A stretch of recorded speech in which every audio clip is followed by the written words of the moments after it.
Assalamualaikum warahmatullahi wabarakatuh. Perkenalkan, nama saya Rizky Armifa Siregar. Saya berasal dari jurusan Teknik Elektro, Universitas Maliku Saleh. Pada kesempatan kali ini, saya akan membahas dan mengkaji beberapa soal yang disajikan melalui referensi buku William Hague dari bab 1 hingga bab 7. Untuk itu, pertama-tama kita akan memulai membahas soal 1.1 bab 1, di mana diberikan vektor M min 10AX ditambah 4AY dikurang 8AZ dan vektor N 8AX ditambah 7AY dikurang 2AZ.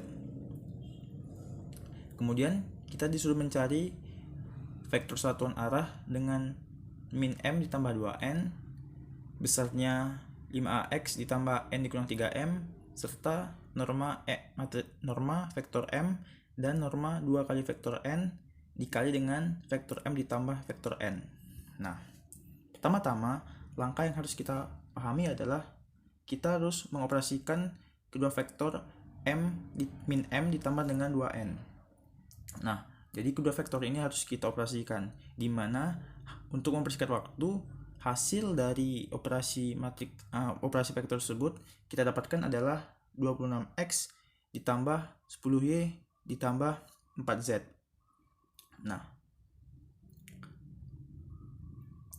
lalu, untuk menentukan vektor satuan arahnya, tentu sudah kita pahami bahwa rumus mencari vektor satuan arah adalah komponen dari tiap-tiap vektor, yaitu X ditambah Y ditambah Z. Ini adalah konverter vektor dari X, Y, Z, mewakili dari hasil dari ini tadi, penjumlahan vektor tadi, dibagi dengan akar dari masing-masing vektor tadi, yaitu komponen vektor X ditambah dengan komponen vektor Z ditambah dengan komponen vektor Z dikuatkan. Nah, ini adalah rumus untuk mencari vektor satuan arah. Kemudian kita substitusikan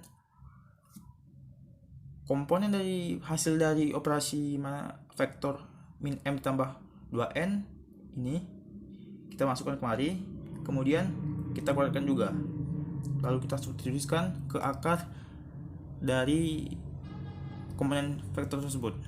Nah, lalu setelah kita dapatkan hasilnya, maka untuk menentukan vektor satuan arah selanjutnya adalah langsung saja kita masukkan 26X ditambah 10Y ditambah 4Z dibagi akar dari 26 X kuadrat ditambah 10Y kuadrat ditambah akar dari 4Z dikuadratkan. Lalu kita dapatkanlah hasilnya adalah 1/6 akar 22 dikali min 26X ditambah 10Y tambah 4Z. Ini adalah vektor satuan arah untuk yang A. Selanjutnya kita akan membahas soal yang C, ya. Dimana kita disuruh mencari berapa sih nilai dari norma vektor M dikali norma vektor 2N dan dikali M ditambah N. Nah, langkah awal yang harus kita pahami adalah tentunya kita harus mengetahui berapa nilai dari vektor M ditambah dengan vektor N dulu, terlebih dahulu. Dimana untuk mencari vektor ini adalah begini caranya.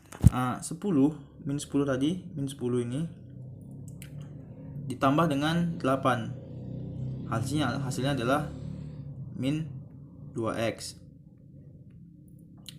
Kemudian 4Y ditambah dengan 7AY. Hasilnya adalah 11Y. Kemudian min 8AZ ditambah dengan min 2AZ. Hasilnya adalah min 10AZ. Nah, ini adalah hasil dari penjumlahan vektor M ditambah dengan vektor N. operasi dari perkalian antar norma kedua vektor, yaitu perkalian antara vektor n, norma vektor n atau magnitudo, dikali dengan 2 kali norma kali 2 kali vektor m. Nah, tentu seperti yang soal pada bagian B tadi, saya sudah menjelaskan bahwa untuk mencari norma vektor adalah komponen dari tiap-tiap vektor x tambah y tambah z kita akarkan, kemudian masing-masing komponennya dikuadratkan. Nah, ini adalah untuk rumus mencari norma vektor. Kemudian kita substitusikan saja nilai vektor n itu berapa, nilai vektor n itu berapa, nilai vektor 2m itu berapa. Oke. Sebelum untuk mencari yang vektor 2m, tentunya komponen tiap-tiap vektor m itu harus dikali 2. Jadi komponen tiap-tiap vektor dikali 2, baru kemudian kita mencari normanya, kita masukkan ke dalam rumus ini. Seperti itu.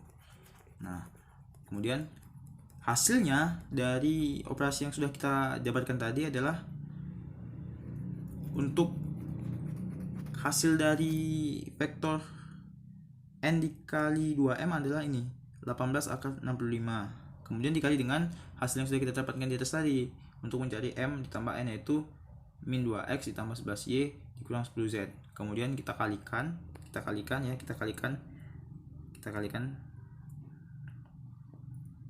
Nah, hasilnya adalah ini, 36 akar min 36 akar 65x ditambah 198 akar 65y dikurang 180 akar 65z. Nah, ini adalah jawaban untuk soal bab 1 soal 1.1. Saya kira demikian. Baiklah, selanjutnya kita akan membahas soal pada bab 2, tepatnya pada soal 2.3. Muatan titik masing-masing 50 nanocoulomb terletak pada vektor A 100 dan vektor B 100, vektor C 0,10 dan vektor D 0,10 di ruang kosong. Tentukan kekuatan total pada muatan di A. Oke, baiklah. Pada soal tersebut kita disuruh menentukan berapa sih total muatan terletak pada vektor A. Nah, langkah awal yang harus kita pahami adalah kita harus menentukan berapa nilai dari gaya yang beraksi pada muatan A. Jadi kita harus menentukan gaya yang beraksi pada muatan A. Oke. Untuk itu, kita juga harus menentukan mencari berapa nilai dari vektor dan amplitudo, kemudian kita substitusikan ke dalam persamaan ini. Nah, pertama-tama kita harus menentukan berapa nilai dari vektor dan amplitudo pada vektor AB. Nah, vektor A kita masukkan nilainya, yaitu 1, 0, 0 dikurangi dengan min 1, 0, 0. Ini kan nilai dari vektor B. Nah, setelah kita operasikan, maka hasilnya adalah min 2x. Nah, ini adalah nilai dari vektor AB. Kemudian langkah selanjutnya kita adalah menentukan nilai dari vektor AD dan amplitudonya.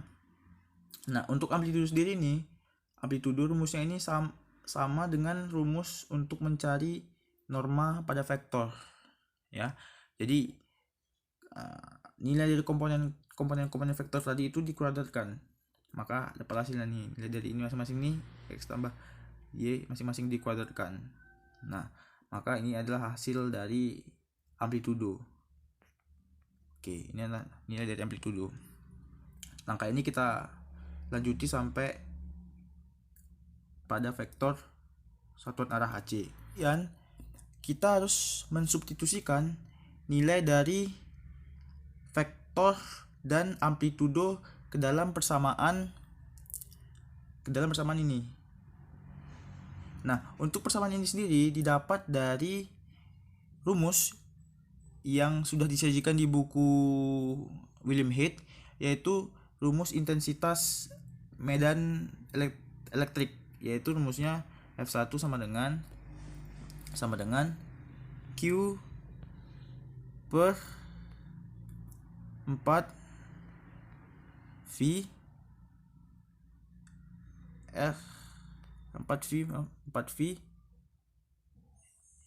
eksponensial R.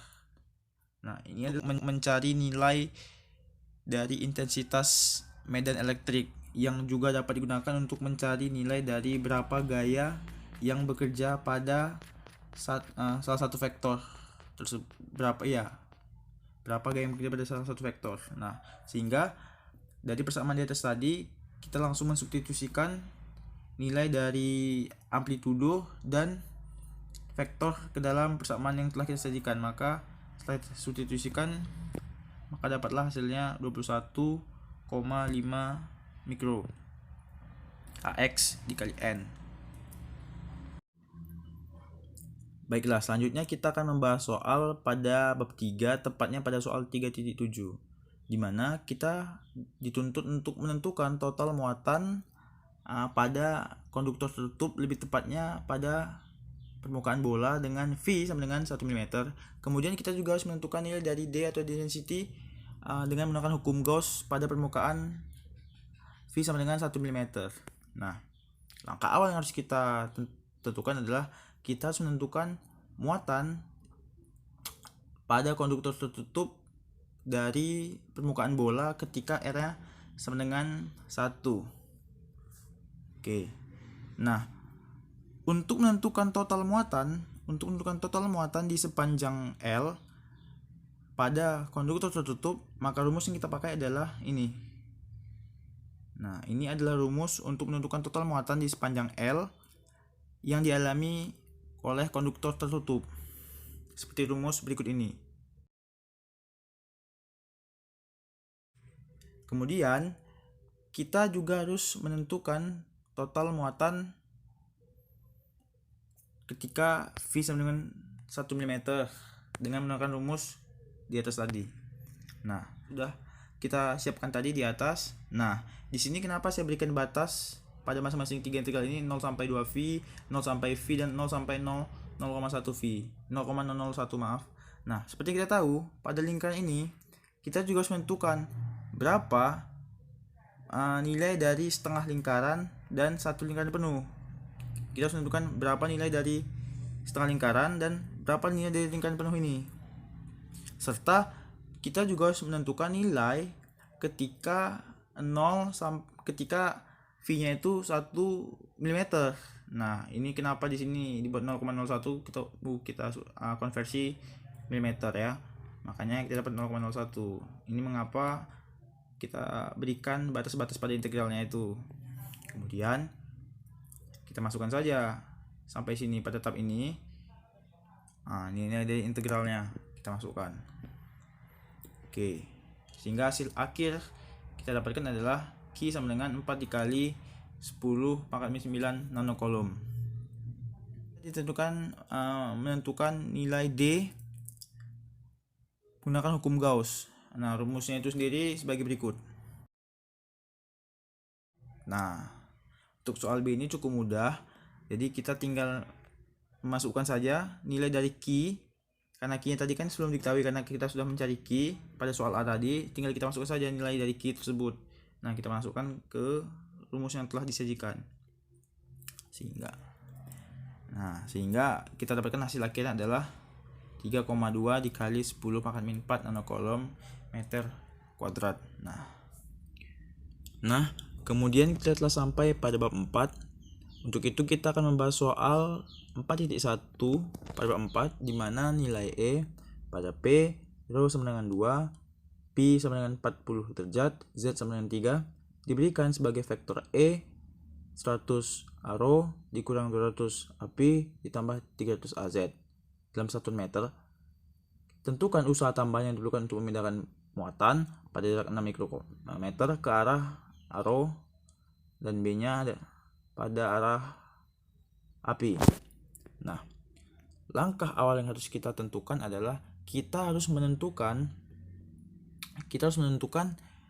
usaha tambahan yang diperlukan untuk memindahkan Q yang melintasi jarak sepanjang L.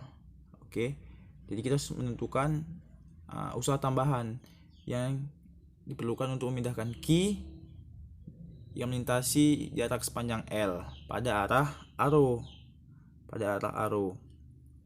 Nah, pada bab ini sendiri kita telah disajikan pada subbab line integral, di mana line integral ini ditujukan untuk menghitung usaha.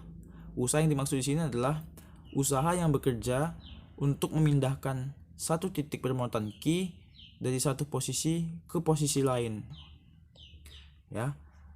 Jadi kalau dibuat ke dalam rumus, maka rumusnya adalah W sama dengan min Q integral E dikali dengan dl, di mana E ini adalah komponen dari E sepanjang L. Jadi E ini adalah komponen E di sepanjang L. Ya, jadi E ini adalah komponen di sepanjang L.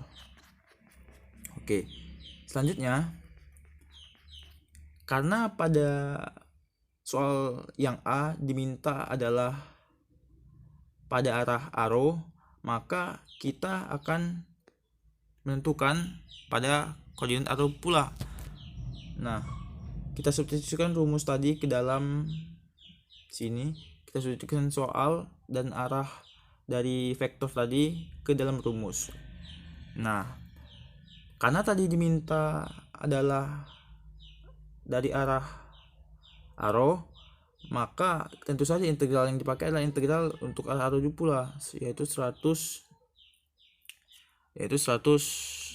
rho. Dari hasil kalkulasi kita dapatkan usaha yang diperlukan adalah min 12 nanojoule. Nah, untuk yang B tak jauh beda pula dengan yang A. Hanya saja karena yang diminta adalah arah untuk api, maka tentu saja yang dipakai adalah min 200 karena ini arah dari api tadi yang terdapat pada soal. Nah, di sini setelah kita kalkulasikan hasilnya adalah 24 nanojoule. Saya kira ini adalah pembahasan untuk bab 4 soal 4.1.